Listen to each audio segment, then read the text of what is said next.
Niining panahon nga ang putling ebanghelyo gihagit sa mga hiwi nga pagtulunan. Kinahanglan mo barug ang mga tinunan ni Kristo sa pagpakigbisog sa paglaban sa pagtuo nga makausa ug alang sa tanang panahon gihatag sa Dios ngadto sa iyang katawhan. Maoy hinungdan nga namugna kining tulumanon ang putling ebanghelyo. 30 minutos nga pagsabwag sa tinuod nga ebanghelyo kauban ni Pastor Jeremias Hangad. Ang putling ebanghelyo tulumanon nga gihatod kaninyo sa Unidos Community Bible Fellowship sa Unidos Plaridel, Misamis Occidental. Ang putling ebanghelyo, ang putling ebanghelyo, ang putling ebanghelyo.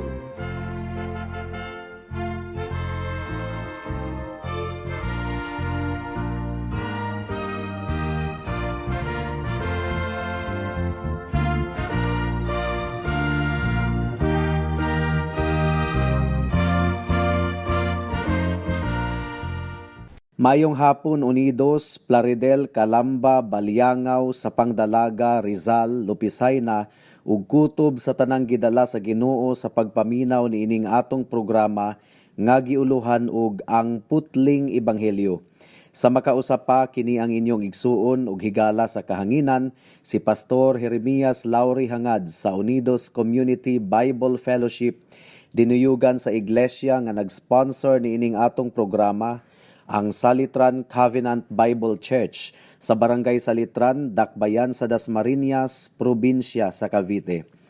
Akong gipaabot ang akong pagpanimbaya sa akong lolo nga si Isabelo Lauri Sr. sa New Loc, Plaridel, sa akong mga maestro ug maestra ug mga kabatch 1997 sa Liberation Institute, sa akong mga classmates sa Aquino Elementary School sa Unidos, ug sa regular natong mga tigpaminaw sa Calamba Public Market. Ang atong teksto ning takna sa kahaponon makita sa mga buhat kapitulo 20 bersikulo 1 hangtod sa 6. Ang giingon diri, sa pag-undang na sa kagubot, gitigom ni Pablo ang mga magtutuo ug human niya sila dasiga na namilit siya kanila ug miadto sa Macedonia. Miagi siya ni adtong mga dapita ug gidasig usab niya ang mga magtutuo didto. Unya miadto siya sa Gresya ug didto nagpabilin siya 3 ka bulan. Nangandam na siya sa pag-adto sa Syria sa dihang nahibaluan niya nga ang mga Hudiyo naglaraw sa pagpatay kaniya busa mibalik siya agi sa Macedonia. Si Sopater nga anak ni Piro nga taga Berea mikuyog kaniya.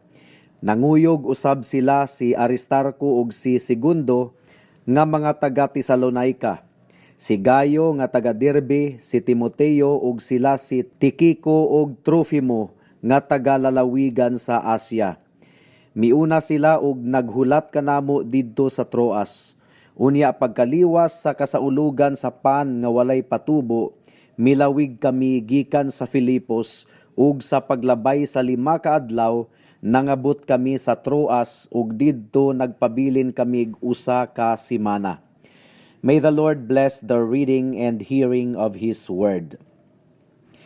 Usa sa mga tahas sa usa ka matinud-anon nga magwalali, mao ang pagdasig sa mga katawhan sa Ginoo. Ang giingon sa bersikulo 1 sa atong teksto, paminawan ninyo mga kahigalaan, sa pag-undang na sa kagubot, gitigom ni Pablo ang mga magtutuo ug human niya sila dasiga na namilit siya kanila ug miadto na sa Macedonia. So nakita ninyo, aduna gayoy elemento sa pagdasig ang pagwali ni Pablo. Human sa kagubot nga nahitabo, sumala sa atong gitun-an ni adtong miaging semana didto sa Efeso. Nabati ni Pablo ang panginahanglanon nga dasigon ang mga kaigsuunan nga mulahutay sa dalan sa pagtuo. Ilabi na karon nga mobiyaay na siya kanila padulong sa Jerusalem. Ug nagtuo ako mga kahigalaan nga ang tanang wali kinahanglang sagulan og elemento sa pagdasig ug pag-awhag tungod kay ang tanang magtutuo sa tanang lakang sa kinabuhi nanginahanglan gayod niini. Ang giingon sa ikaduhang Timoteo kapitulo 4 bersikulo 2. Pagkugi kanunay sa pagwali sa mensahe sa tanang panahon gayod, daniha, badlunga, dasiga ug tudlui uban sa pagpailob ang mga tawo. So niining tungura sa atong teksto, nabati gayod ni Pablo ang gidak-on sa panginahanglanon nga madasig ang mga simbahan didto sa distrito sa Macedonia. Malagmit nga naluya ang mga simbahan didto human sa kagubot nga nahitabo didto. Mao nga gidasig o gipainit ni Pablo ang ilang mga kalag. Ug nagtuo ko nga ang tanang mga pastors kinahanglang masayod sa espiritual nga kahimtang sa ilang mga miyembro aron makadasig sila og insakto kanila. Adunay tulo ka bahin ang atong pamalandong ning takna sa kahaponon. Una, ang biblikal nga konteksto sa pagdasig. Ikaduha, ang mga gitugahan sa Dios nga mga magbubuhat alang sa ministeryo sa pagdasig. Ug ikatulo, ang biblikal nga pamaagi sa pagdasig. Mudangat na kita sa unang punto, ang biblikal nga konteksto sa ministeryo sa pagdasig. Kung atong tun-an ang nagkalain-laing bahin sa Biblia, mga kahigalaan, atong makatunan ang pipila ka mga general contexts of exhortation or encouragement. Una, ang kining gitawag og evangelism o pagsabwag sa ebanghelyo. Kung atong basahon ang mga buhat kapitulo 2, human mapakita ni Pedro sa mga Israelita ang dako kaayo nilang sala sa ilang pagpapatay kang Hesus, pinaagi sa pagtugyan nila kaniya ngadto sa mga makasasala nga maoy milansang kaniya sa krus sa bersikulo 23, ug human sa pagpakita niya kanila nga ang Kristo nga ilang gipatay mao di ay ang gihimo sa Dios nga Ginoo ug Mesiyas. Subugat kadto nga pagsukmat ni Pedro kanila.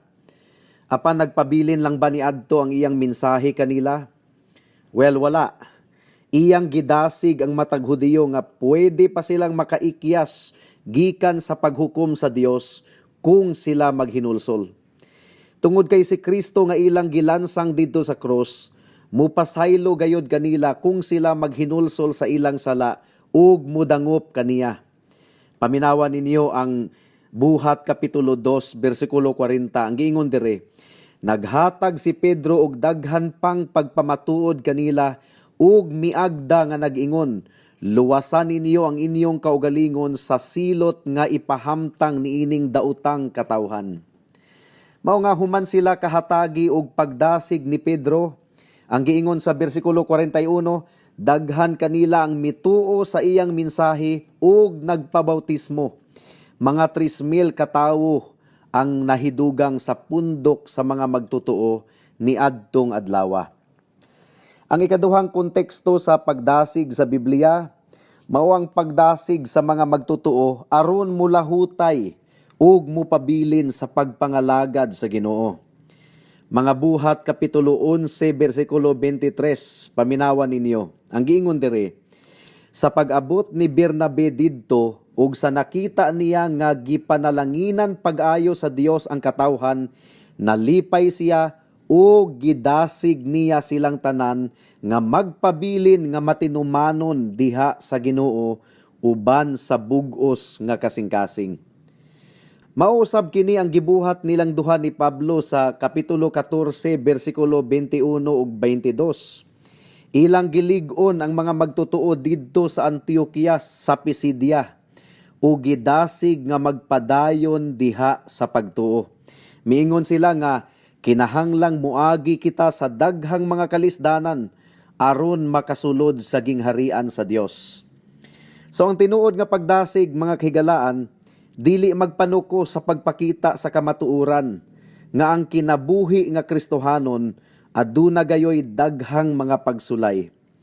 We are not teaching a problem-free Christian life. That's not what the Bible tells us. Mao nga sa bersikulo 1 ug 2 sa atong teksto diri sa kapitulo 20. Gidasig ni Pablo ang mga magtutuo human sa dakong kagubot nga nahitabo didto sa Efeso. Ug sa sulod sa iglesia, mga kigalaan, dili usab malikayan nga adunay mga dili pagsinabtanay tali sa mga kaigsuunan. It really happens. Subo kayong pamalandungon kung mahitabo kini, pero tungod kay anaa pa kita sa unod, dili gayud malikayan nga adunay mga dili pagsinabtanay tali sa mga kaigsuunan sulod sa simbahan. Ang mga magwalali kinahanglang abtik dayon nga tabangan ang mga kaigsuunan aron magkauliay ang maayong kabubuton. Nahitabo kini kang Yudia ug Sintiki, usbon ko. Kining duha ka babayi nga si Yudia ug Sintiki sumala sa nahasulat sa Filipos kapitulo 4 bersikulo 2 hangtod sa 3. Busa giawhag sila ni Pablo nga magsinabtanay. Ang giingon ni Pablo kanila, Yudia ug Sintiki, pag sinabtanay kamo, ingon nga magsuon diha sa Ginoo. Ug ikaw usab, tinuod kong kauban, tabangi kining mga babayhana, kay naghago sila pag-ayo uban kanako sa pagsangyaw sa Ebanghelyo, uban ni Clemente, ug sa tanan kong katabang kansang mga ngalan na hasulat sa basahon sa kinabuhi. So a rebuke is also a form of encouragement in the case of Yudia and Sintiki. Gitudlo gyud nako kanunay sa mga kauban nato sa simbahan nga ang mga Christians kung adunay panagbangi magkauliay gayod, dili magtanom og kawayan. Usa pa kamatang sa pagdasig mao ang pag-awhag sa mga katawhan nga maningkamot nga motubo diha sa Ginoo. It is because in reality, if we are not moving forward, we are moving backward. Kung wala kita miabanti, nagaatras kita. So there is only one way to go, and that is to move forward. There is no such thing as stationary Christianity or nagpundo lang. Ang mga taga-Tesalonica, nakapahimuot na sa Ginoo sa ilang pagkinabuhi, meaning to say, they are doing well in their Christian lives. Apan gidasi gihapon sila ni Pablo nga mutubo pagayod. Paminawan ninyo ang unang Tesalonica kapitulo 4 bersikulo 1. Ang giingon dire, karon sa ngalan ni Ginoong Hesus, naghangyo kami ug nag-awhag kaninyo sa pagkinabuhi ug labi pang makapahimuot sa Dios. Ug gisumpayan pagayod kini ni Pablo sa bersikulo 10, ang giingon dire, busa mga igsuon, naghangyo kami kaninyo nga dugangan ninyo ang kainit sa inyong paghigugmaay. So dili day ta dapat makontento sa espiritual nga pagtubo nga atong naangkon karon. Kinahanglang palabwan pagayod kuno. We should strive for more spiritual growth. Ang tinuod nga dunay kinabuhi mutubo gayod. Ang sanga sa kamunggay nga buhi kung imong itanom mutubo gayod. Ang patay nga sanga ang dili mutubo. So kung ang usa ka Kristohanon wala nagatubo, basin og dili siya tinuod nga Kristohanon, basin og patay paghihapon ang iyang kalag. Tungod kay usa sa ilhanan nga adunay kinabuhi ang usa ka tawo sa iyang kalag, mutubo gayod siya. Well, unsa pa? Giawhag usab kita sa Biblia nga magkugi alang sa atong panginabuhi ug dili magtinapulan. Paminawan ninyo ang ikaduhang Tesalonica kapitulo 3 bersikulo 6 hangtod sa 12. Ang giingon dire, mga igsuon sa ngalan sa Ginoong Hesukristo, palayo kamo sa tanang kaigsuunan nga nagtinapulan ug wala magtuman sa mga pagtulunan ug pamatasan nga among gibilin kanila. Kay nahibaluan ninyo nga angay kamong musundog kanamo. Wala kami magtinapulan sa diha pa kami uban kaninyo. Wala kami magpadulot ug pagkaon nga wala namo bayri. Hinuon, nagbuhat ug nagbudlay kami sa adlaw ug gabii aron dili makahasol kang bisan kinsa kaninyo. Gihimo namo kini dili tungod kay wala kami katungod sa pagpangayog suhol, kundili aron mahimo kami ninyong sumbanan. Kay samtang diha pa kami uban kaninyo, giingna namo kamo. Ayaw pakana ang dili mo trabaho. Gisulti namo kini kay nakabalita man kami nga may pipila kaninyo nga nagtinapulan ug walay laing gihimo gawas sa pagpanghilabot sa buhat sa uban. Busa sa ngalan sa Ginoong Hesukristo, nagsugo kami ug nagpasidaan niining mga tawhana nga kinahanglan nga magpuyo sila nga malinawon ug magtrabaho alang sa ilang kaugalingong panginabuhi. So bisan pa ang mga praktikal nga butang, mga kaigsuunan, kinahanglang gayod nga dasigon ang mga tawo nga magkugi ug dili magtinapulan. Ug daghan pang mga susama niini nga mga pagdasig ug pag-awhag sa Biblia nga kinahanglang matinud-anon nga imantala sa mga pastors ug magwalali. Mudangat na kita sa ikaduhang punto. Ang mga gitugahan sa Dios nga mga magbubuhat alang sa ministeryo sa pagdasig. Kinsa man ang gihatagan sa Ginoo og responsibilidad nga mudasig sa iyang mga katawhan. Well, una sa tanan ang mga pastors ug mga magwalali nga gitugahan sa Ginoo sa paglig-on sa iyang mga katawhan. Paminawan ninyo ang unang Korinto kapitulo 14 bersikulo 3. Ang giingon diri, apan ang nagsulti sa mensahe sa Dios, nagsulti sa mga tawo ug naglig-on, nagdasig ug naglipay kanila. So kinahanglang maningkamot gayod ang mga pastors nga dasigon ang mga katawhan sa Dios, ilabi na kadtong mga anaa sa tumang kabugaton. Apan dili lang ang mga pastors ang gihatagan sa Ginoo og tahas alang sa paglig-on sa mga katawhan niya. Ang mga miyembro usab sa iglesia gisugo sa Ginoo sa pagbuhat niini. Paminawan ninyo ang unang Tesalonica kapitulo 5 bersikulo 11 ug 14.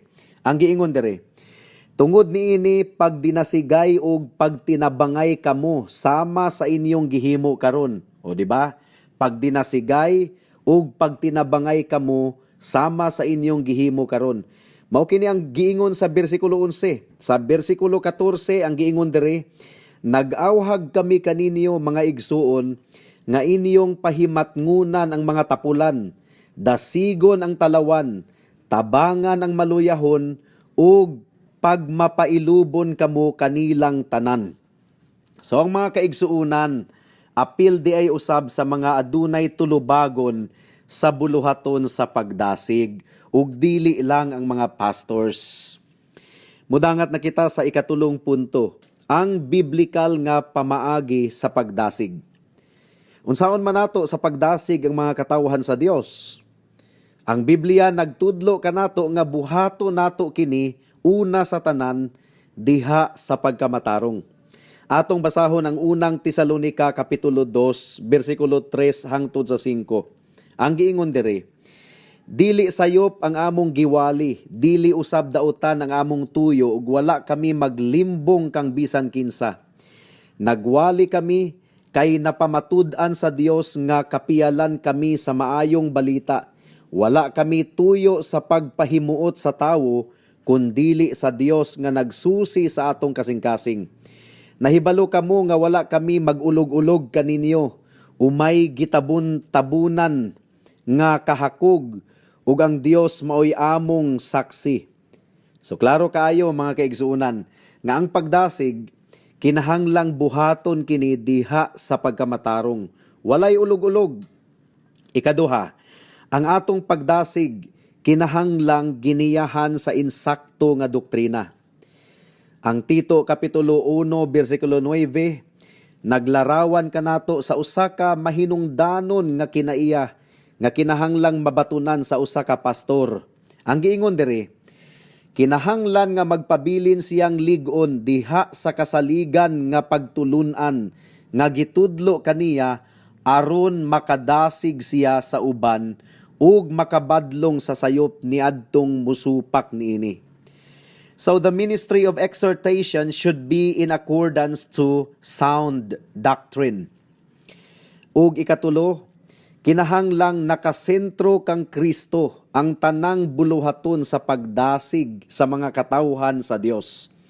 Paminawan ninyo ang giingon sa Hebreyohanon kapitulo 4 bersikulo 14 hangtod sa 16. Ang giingon diri, busa lig-unon ta ang atong pagtuo kay duna kitay pangulong pari nga halangdon nga atuan na sa presensya sa Dios. Siya mao si Jesus, ang anak sa Dios, ang atong pangulong pari, dili sama sa ubang pari nga dili mobatig kaluoy sa atong mga kahuyang, kundili usa siya ka pangulong pari nga gitintal sa tanang paagi sama kanato apan wala gayud makasala. Busa dili kita magpanuko sa pagduol sa trono sa Dios, diin anaa ang grasya. Dinha madawat nato ang kaluoy ug ang grasya nga atong gikinahanglan.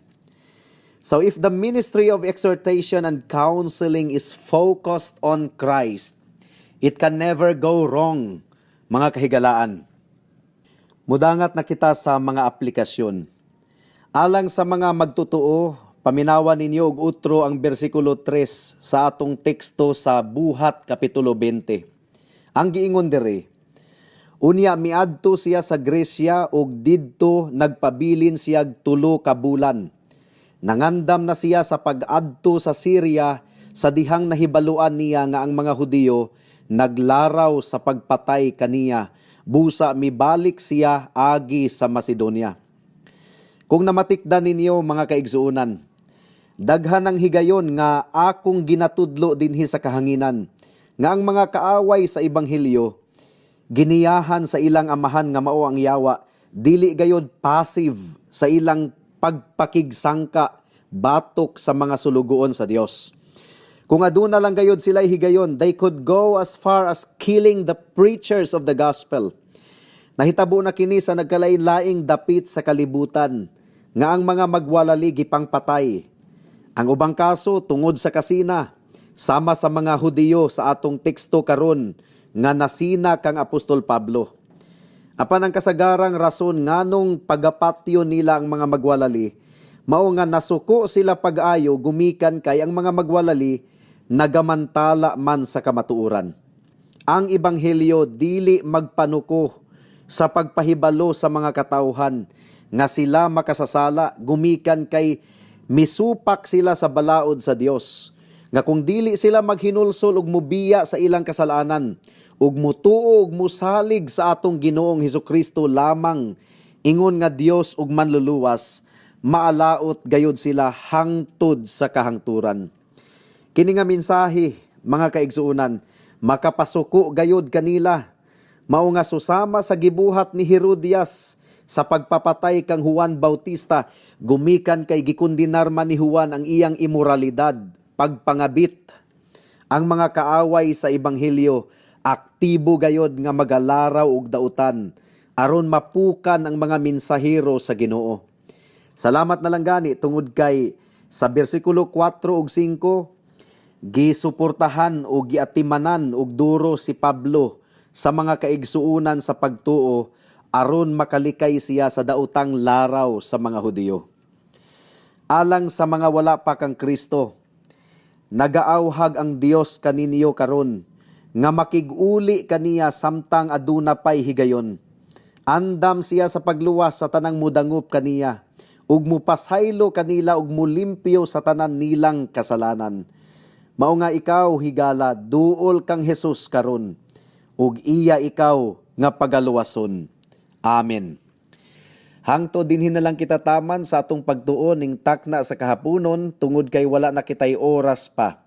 Sa makausap pa ako kamong giimbitar sa pagtambong sa among pagtigom ugmang adlaw, alas 2 sa hapon, adlawng Domingo, adlaw nga igpapahulay sa panimalay ni Winstro Hangad ug ni Conchita Hangad sa Unidos. Daghang salamat.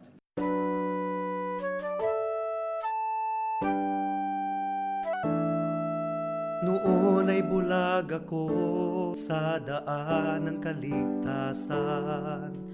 Tulad ng marami, nakatuon ako sa sarili.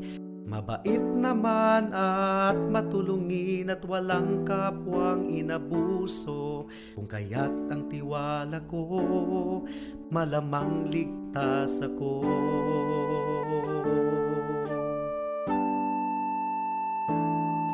Ngunit ang isipan ko'y binuksan ng Panginoon. lahat ng kasalanan ko'y pinakita niya sa akin. Dagdag pa ang aking puso, likas na sa Diyos ay umaayaw, kung kaya't ako'y nabahala sa aking kaluluwa.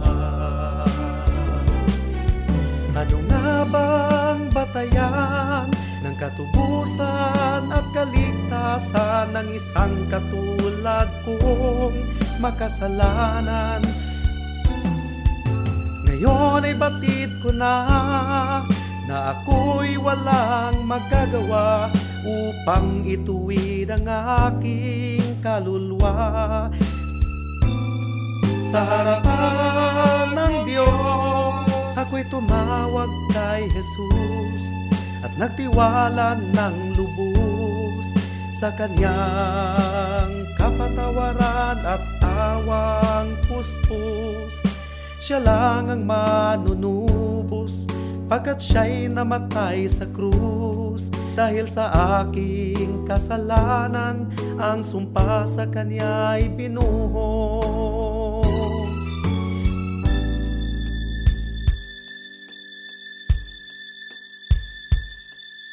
Ngayon ay tiyak ko na ang aking kaligtasan, aking nararanasan, tunay na kapayapaan. Ang puso ko'y binago niya, ang buhay ko'y inayos niya. Purihin si Jesus sa dakilang biyaya niya. Ang puso ko'y binago niya, ang buhay ko'y inayos niya. Purihin si Jesus sa dakilang biyaya niya. Juan Kapitulo 15. Ako ang matuod nga punuan sa paras, ug ang akong amahan mao ang tig-atiman. Putlo niya ang tanan kong sanga nga dili mamunga, ug pulungan niya ang tanang sanga nga mamunga aron kini mahinlo ug mamungag daghan. Nahinlo na kamo pinaagi sa mga pulong nga akong gisulti kaninyo. Pabilin kamo kanako, ug ako magpabilin kaninyo. Dili kamo makabunga, gawas kun magpabilin kamo kanako. Sama nga ang usa ka sanga dili makabunga, gawas kun magpabilin kini sa punuan. Ako ang punuan sa paras, ug kamo ang mga sanga. Ang magpabilin kanako ug ako diha kaniya, mamungag daghan. Kay kun wala ako, wala kamoy mahimo. Ang dili magpabilin kanako, mahisama sa usa ka sanga nga ilabay ug malaya. Pamuniton kini ug itambog sa kalayo aron masunog.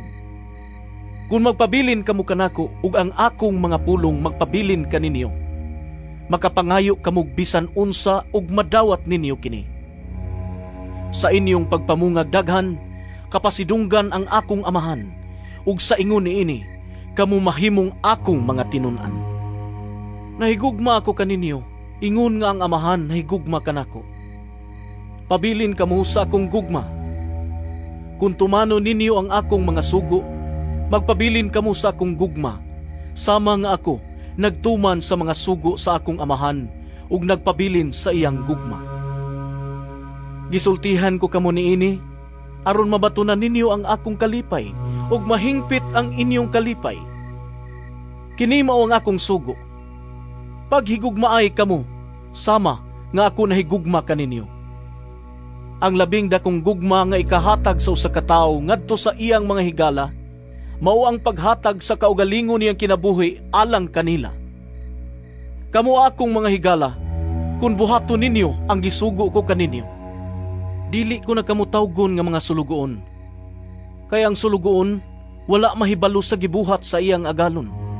Hinuon, tawgon ko kamo nga akong mga higala, kay gisultihan ko man kamo sa tanan nga nadungog ko gikan sa akong amahan. Dili kamo ang nagpili kanako. Ako ang nagpili ug nagtudlo kaninyo, aron kamo manlakaw ug mamunga ug bunga nga mulungtad. Busa, ihatag kaninyo sa amahan, bisag unsa inyong pangayoon kaniya pinaagi sa akong ngalan. Kini mao ang isugo ko kaninyo. paghigugmaay kamo. Kung nasilag kaninyo ang kalibutan, hinumdumi nga ako'y unang gikasilagan niini. Kung kamo iya pa sa kalibutan, higugmaon unta kamo sa kalibutan, ingon nga iya sa kalibutan. Apan gipili ko kamo gikan niining kalibutana, ug kamo dili na iya sa kalibutan. Busa, nasilag kaninyo ang kalibutan. Alang sa dugang nga mga pangutana, mahimong mo text kang Pastor Jeremias hangad sa 0935 744 3030.